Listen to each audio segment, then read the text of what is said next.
할렐루야. 네, 오늘도 이렇게 은혜의 자리에 오신 우리 성도님들 환영합니다. 또 이렇게 영상으로 예배드리는 우리 성도님들도 환영합니다. 오늘 말씀은 암몬 족속에 대한 하나님의 심판의 말씀입니다. 지금 예레미야가 계속 새벽부터 해서 말씀이 이어지고 있는데 거의 이 심판에 관한 이야기만 한 10일이 지난 것 같아요. 계속 심판만 얘기하시는데 그것도 그럴 것이 오늘날 이 세상이 참 멸망에 가까웠다라는 생각이 들어요. 이제 얼마 전에 그 파리 올림픽을 하지 않았습니까? 파리 올림픽을 했는데 그 개막식부터 아주 논란이 많았습니다. 그 하나님을 조롱하는, 예수님을 조롱하는 그러한 이야기들로 가득 차 있고 온갖 젠더 이야기들, 트랜스젠더 아니죠. 그 젠더 이슈들, 뭐 레즈비언, 게이, 뭐 여러 가지 이슈들이 많았습니다. 전 이번 그 올림픽 때 가장 충격적이었던 것은 남자 염색체를 가진 두 선수가 금메달을 땄다는 겁니다. 여자 시합에서. 말도 안 되는 이야기인데 세상은 그게 옳다라고 말합니다. 그래서 이 세상이 진정 미쳐 돌아가는구나 라는 생각을 하게 됩니다. 그 강도가 점점 세지고 있고 그런 시대에 우리 자녀들이 살아가야 하는 그런 시대가 되었습니다. 그리고 이러한 땅 가운데 하나님께서는 반드시 심판을 선포하실 텐데 오늘 이 예레미야를 보면 이 시대에도 하나님께서 여전히 심판을 선포하시면서 그 나라들을 책망하시는 것을 보게 됩니다. 특별히 오늘은 암몬 족속의 심판에 대한 하나님의 말씀입니다. 우리가 잘 알듯이 모압과 암몬 족속은 항상 함께 움직입니다. 왜냐하면 한 부족, 즉 롯의 후손으로서 난 자식들이기 때문에 그렇습니다. 그 시작도 우리가 잘 알듯이 너무나도 희한합니다. 물론 다 알고 계시겠지만 혹시 모르는 분이 있을까 봐 제가 설명을 드리자면 롯이 소돔과 고모라 땅에서 그 멸망을 피하여 도망쳐 나왔을 때에 그 주변에 아무도 없는 것을 보고 그 롯의 두 딸이 아버지와 동침을 합니다. 그래서 첫째 딸이 자식을 낳았는데 그 자식이 모압입니다. 둘째 딸이 자식을 낳았는데 그 자식이 벤암미입니다. 벤암미. 근데 이 벤암미라는 족속이 어느 한 지역에 정착하여 살기 시작했는데 그 지역 이름이 암만입니다. 그래서 그 족속이 암몬 족속이 됩니다. 그래서 모압과 암몬은 거의 한 형제 나라이고 끊임없이 이스라엘을 괴롭혔던 그러한 민족이 바로 이 두 민족입니다. 지도를 한번 함께 보면 좀 좋을 것 같은데요. 지금도 마찬가지로 그대로 이스라엘이 있지 않습니까? 그래서 해안가에는 블레셋이 살고 이 요단강 동편으로는 암몬과 모압과 에돔이 살아가고 있습니다.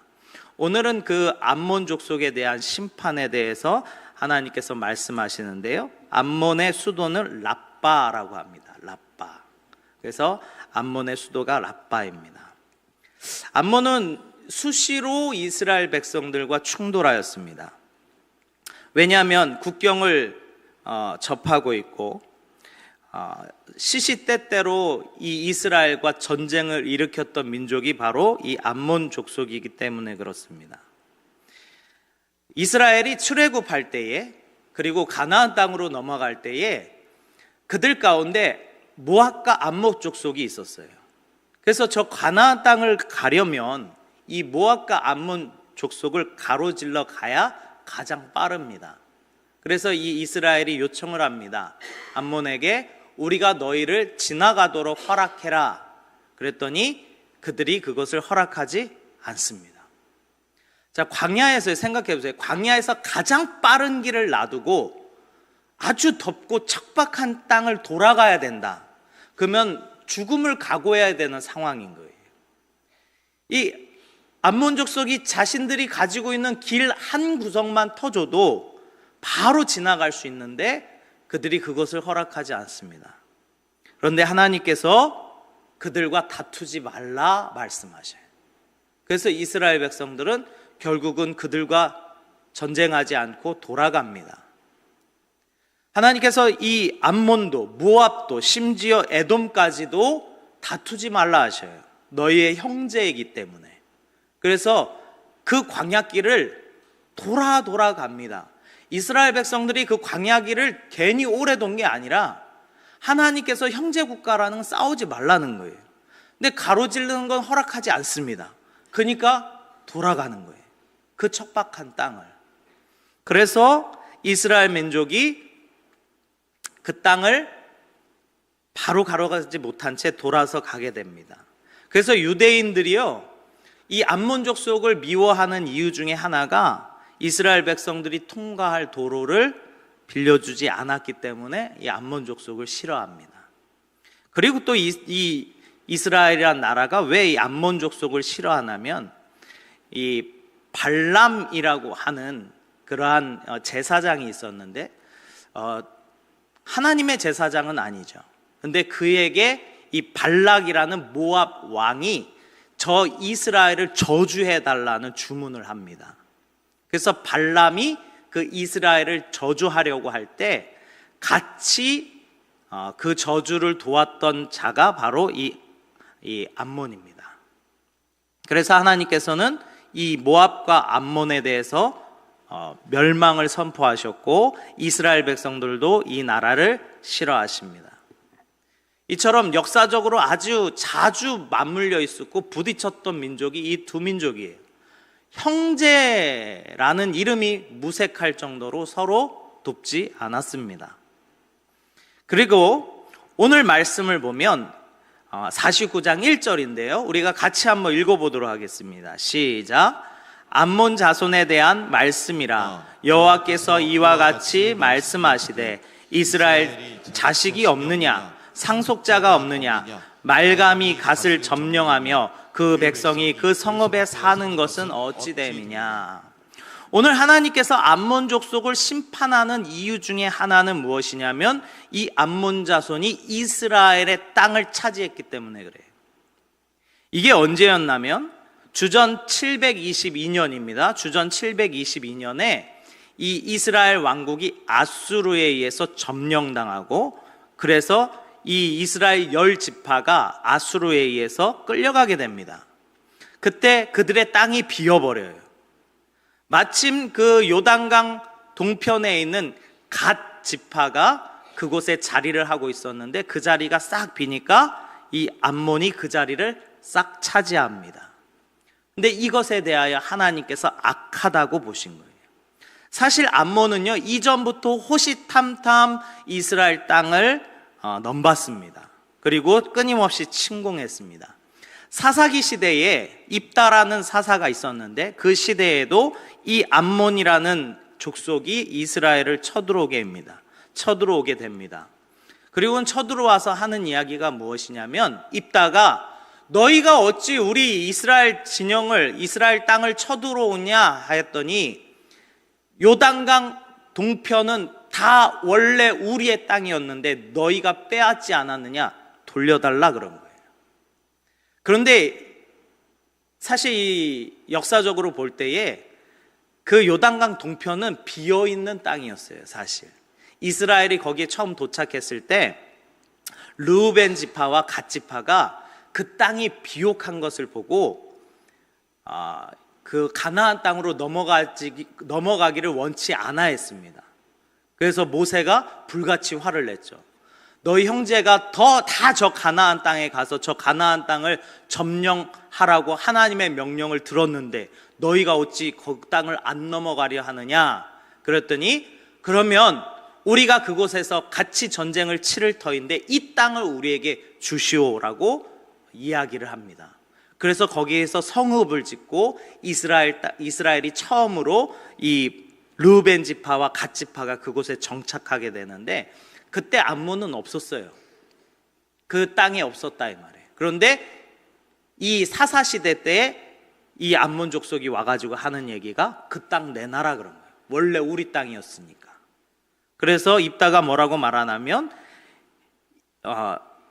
사사기 11장 15절에 이렇게 말해요. 그에게 이르되 입다가 이같이 말하노라. 이스라엘이 모압 땅과 암몬 자손의 땅을 점령한 적이 없느니라. 이거는요, 심지어 하나님의 명령이었어요. 너희 형제 땅 탐내지 마라고 했었던 하나님의 명령이었고, 이스라엘은 그 명령대로 지켰거든요. 근데 암몬인 족속이 그 땅으로 점령해 오면서 자신의 나라를 확장하기 위해서 이스라엘을 계속 침략했던 것을 보게 됩니다. 심지어 사울 시대에는 이 사울이 아직 왕이 되기 전에 이 암몬 사람 나하스가 길르앗 야베스에 진을 치면서 이 땅을 차지하겠다고 이스라엘과 전쟁을 벌입니다. 그때 사울에게 하나님의 영이 크게 임하여서 이 암몬 족속을 무찌른 이야기가 사무엘상 11장에 나옵니다. 이처럼 이 사무엘은요, 이 암몬 족속은요, 끊임없이 이스라엘 진영을 침략했고 그 땅을 차지하려고 했던 민족이고요. 다윗 시대에도 끊임없이 이 다윗을 괴롭혀서 나중엔 다윗이 그 땅을 정복해서 그 땅을 먹어버립니다. 그래서 다윗 시대에 이 암몬 족속이 이스라엘 진영에 들어가기도 합니다. 그런데 오늘 말씀 중에 이제 심각한 것은 그겁니다. 1절에 보면 말감이 갓을 점령하며 그 백성이 그 성읍에 사는 것이 어찌 됨이냐 이렇게 말씀하셔요. 뭐라고 말씀하시냐면 왜 말감이 갓을 점령했느냐 이렇게 이야기해요. 여기서 말감은 그들이 섬기는 우상신입니다.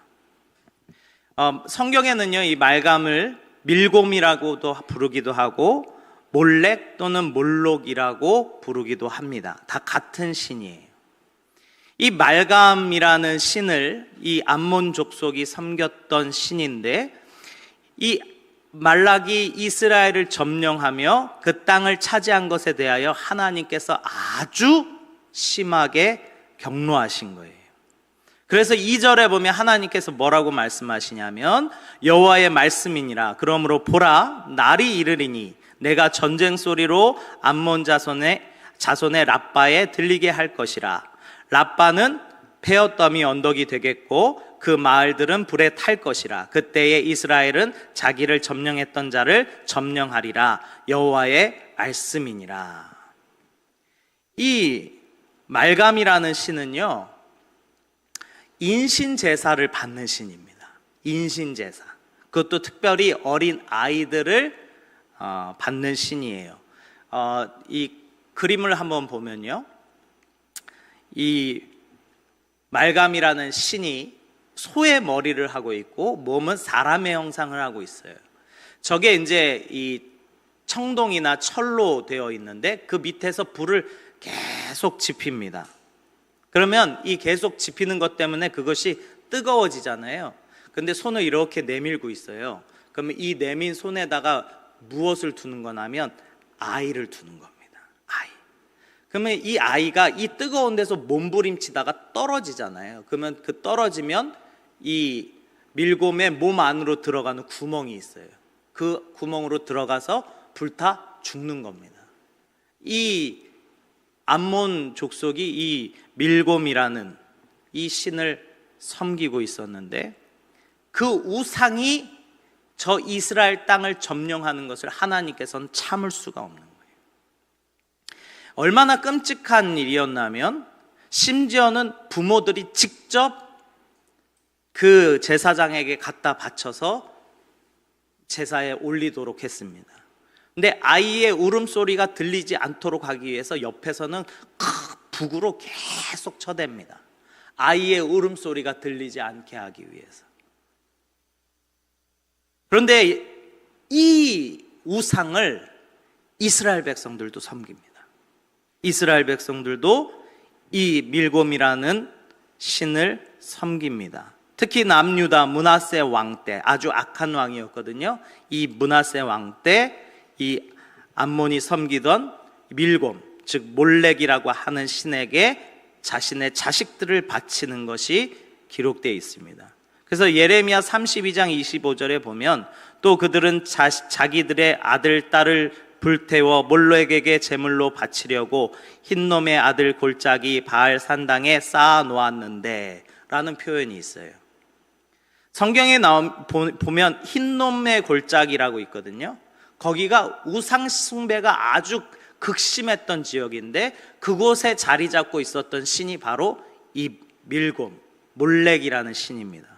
그래서 성경에도 이 므낫세 왕 때 그 신에게 제사 드리려고 아이들을 흰놈 골짜기에 쌓아놨다 해놨어요. 쌓아놨다. 그러니까 그 자식들을 그 우상들에게 태워 죽이는 그러한 것들이 암몬으로부터 시작되어 이스라엘 전역에 퍼지게 됩니다. 이런 제사 방법을 보면서 그런 생각을 하는 거예요. 도대체 저 사람들은 머리 구조가 어떻게 생겨먹었길래 자기 자식을 죽는 데 내어줄까? 우리가 그렇게 생각하잖아요. 근데 이게 오늘날에도 버젓이 벌어지고 있어요. 가끔 보면요, 참 교회라고 하기 싫은데 뭐 교회에서 아이를 패서 죽였다라는 그런 얘기들 들어보셨습니까? 귀신을 쫓아낸다는 목목으로 성도들이 둘러싸고 패가지고 아이를 죽이는 일들. 때로는 이단이죠. 교주들에게 자기 자식들을 바치는 일들. 심심치 않게 벌어집니다. 근데 그 사람들이 멍청해서 그런 게 아니에요. 다 그렇게 하니까 그렇게 넘어가는 거예요. 다 그렇게 하니까. 그런 말이 있습니다. 눈 하나인 나라에서는 눈 두 개인 사람이 병신이다.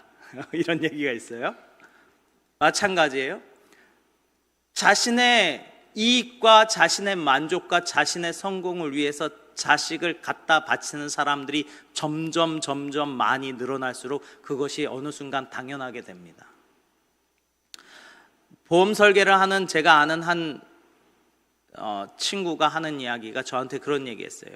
왜 생명보험은 어린이 보험이 없는 줄 알아? 저한테 그렇게 물어봤어요. 왜 그럴까요? 부모들이 자식을 죽입니다. 생명보험을 타기 위해서. 그래서 생명보험은요, 어린이 보험이 없어요. 시대가 그렇다 이 말이에요. 우리가 눈에 보이지 않을 뿐이지 오늘날에도 여전히 이러한 일들이 일어납니다. 이러한 나라에 대해서 하나님께서 강력하게 심판하시면서 49장 3절에 보니까 이렇게 말씀하셔요. 헤스보나 슬피 울지어다. 아이가 황폐하였도다. 너희 라빠의 딸들아 부르짖을지어다. 굵은 배를 감고 애통하며 울타리 가운데 허둥지둥할지어다. 말감과 그 제사장들과 그 고관들이 다 사로잡혀 가리로다. 하나님께서는 결국 다 심판하시겠다는 거예요.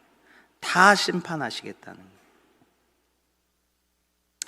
이 느부갓네살 왕이 결국은 이 암몬과 모압과 심지어 이스라엘까지도 다 점령하고 블레셋까지도 싹 밀어내서 점령하게 됩니다.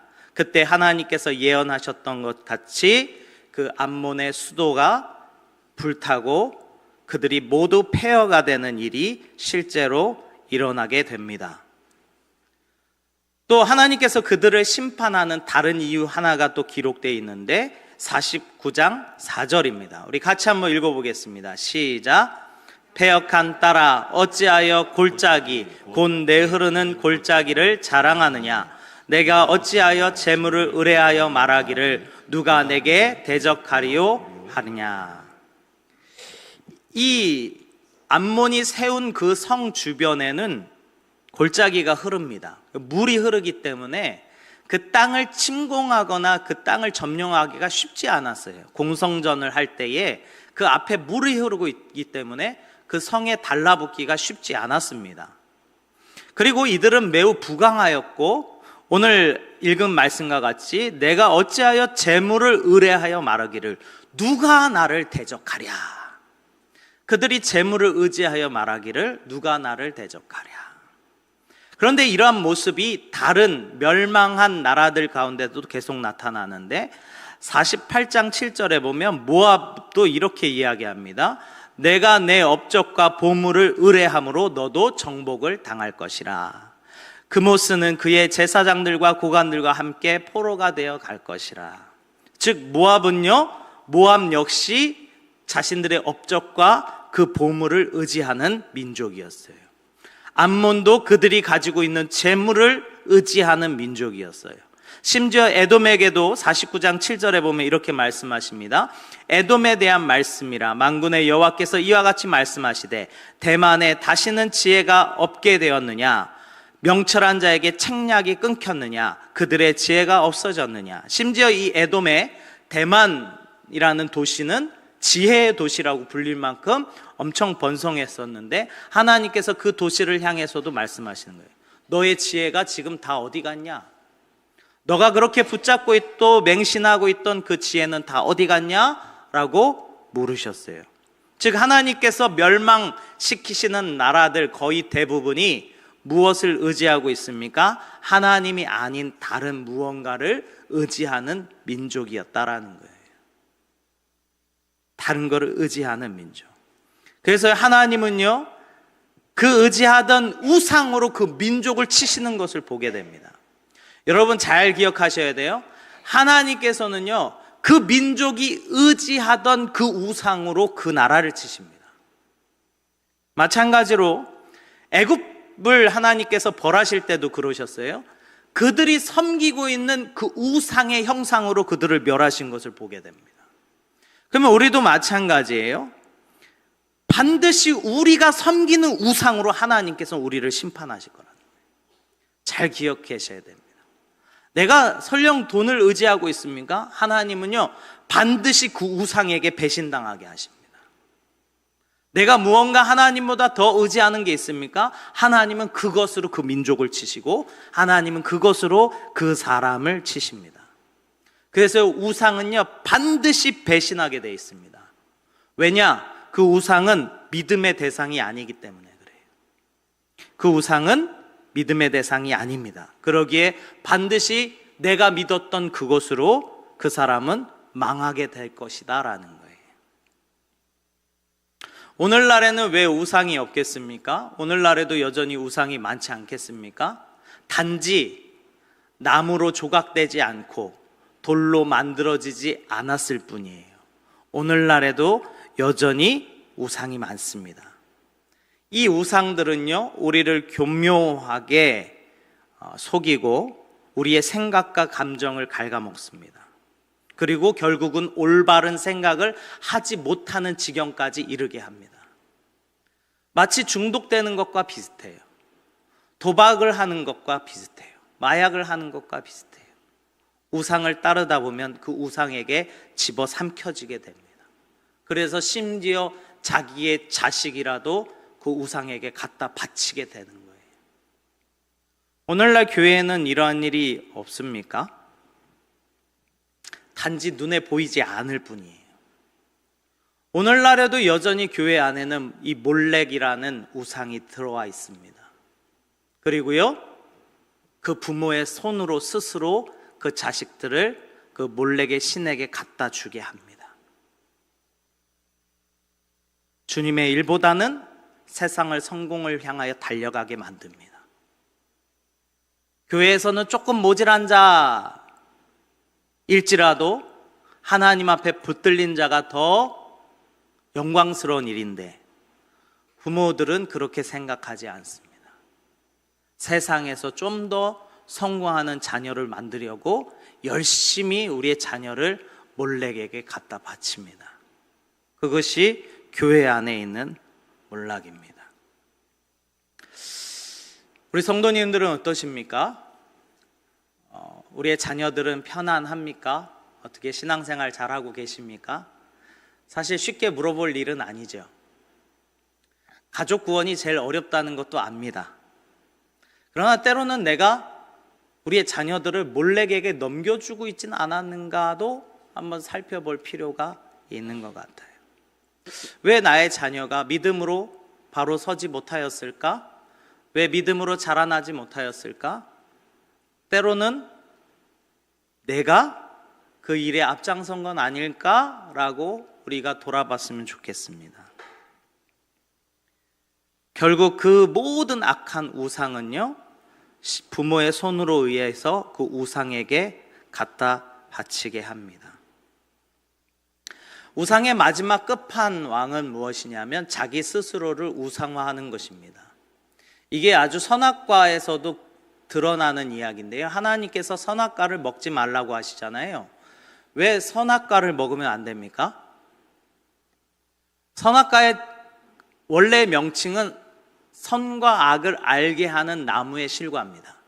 그러니까 그 말인즉 선악과를 먹으면 어떻게 된다는 거예요? 선과 악을 알게 된다는 거예요. 근데 왜 선과 악을 알게 되는 게 죄일까요? 그런 거 생각 안 해보셨습니까? 왜 선과 악을 알게 되는 게 죄일까요? 그 사람이 정하는 선과 악이 사람의 선과 악과 다르기 때문에 그래요. 그래서 하나님과 달라져 버린 선악이 결국은 끊임없이 죄를 만들어냅니다. 근데 그게 아주 우상과 닮았습니다. 자기 스스로 너가 하나님처럼 될 수 있어. 선악과를 먹는 자에게 이야기하는 거예요. 너가 하나님처럼 될 수 있어. 너가 선악을 스스로 판단할 수 있어. 너가 선하다고 하는 것은 선한 것이고 너가 악하다고 생각하는 건 악하다 말할 수 있어. 제가 처음에 올림픽 이야기하지 않았습니까? 남자인데, 염색체가 XY인 남자인데 자기 여자라는 거예요. 그래서 여자 시합에 나가서 여자 선수들을 다 두들겨 패고 금메달을 땁니다. 그것도 2명이나. 1명이 아니고 2명이나 그렇게 나가서 둘 다 금메달을 땁니다. 근데 많은 나라들이 뭐라고 말하는 줄 아십니까? 옳다 말합니다. 이 세상이 정말 미쳐 돌아가는 것 같아요. 근데 그것이 어디서부터 나오느냐? 우상으로부터 나오는 거예요. 우상. 결국 마지막에 우상의 끝은 자기 자신입니다. 내가 원하는 대로, 내 입맛대로 모든 것을 결정하고 이루어 가려고 하는 것. 그래서 하나님께서는요, 정말 우리가 감사해야 되는 게 우리에게 말씀을 주셨습니다. 할렐루야. 우리에게 말씀을 주셨다 이 말이에요. 무엇이 선한 것이고 무엇이 악한 것인지 알으라는 거예요. 말씀을 통해서 깨달으라는 거예요. 무엇이 선한 것이고 무엇이 악한 것인지. 그러면 우리 부모님들은, 우리 성도님들은 세상의 악한 것과 선한 것을 하나님 말씀에 비추어 분별하여 자녀들에게 가르쳐 보신 적이 있습니까? 요번 그런 제 엊그저께도 주일학교 때 그 말씀을 했어요. 남자가 여자들을 다 후드로 패서 금메달 땄다. 이 세상이 미친 것 같다. 이거는 하나님의 말씀에 안 맞는 것이다. 세상에 점점 분별력이 없어지고 악해지는 그 세상 가운데 유일하게 하나님의 말씀으로 선악을 분별하며 그것을 자녀들에게 가르치고 계십니까? 아니면 교회에서 알아서 하겠지라고 하며 신앙적인 얘기는 자녀들과 한마디도 하지 않습니까 혹시? 자녀들이 선악을 분별하지 못하는 자녀들로 커가는 거예요.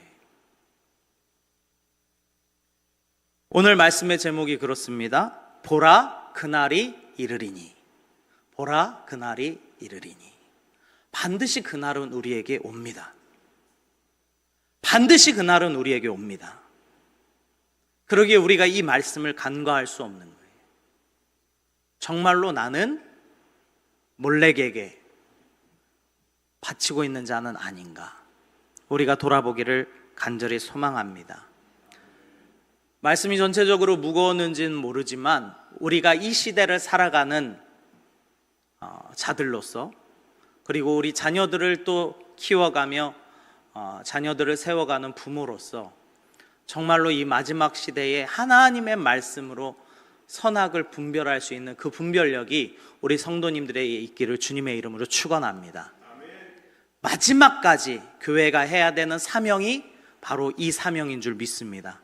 그러기에 주님 앞에 우리가 말씀으로 새로워져 날마다 우리의 자녀들을 그리스도의 자녀들로 세워가시는 우리 성도님들 되시기를 주님의 이름으로 축원합니다. 아멘. 기도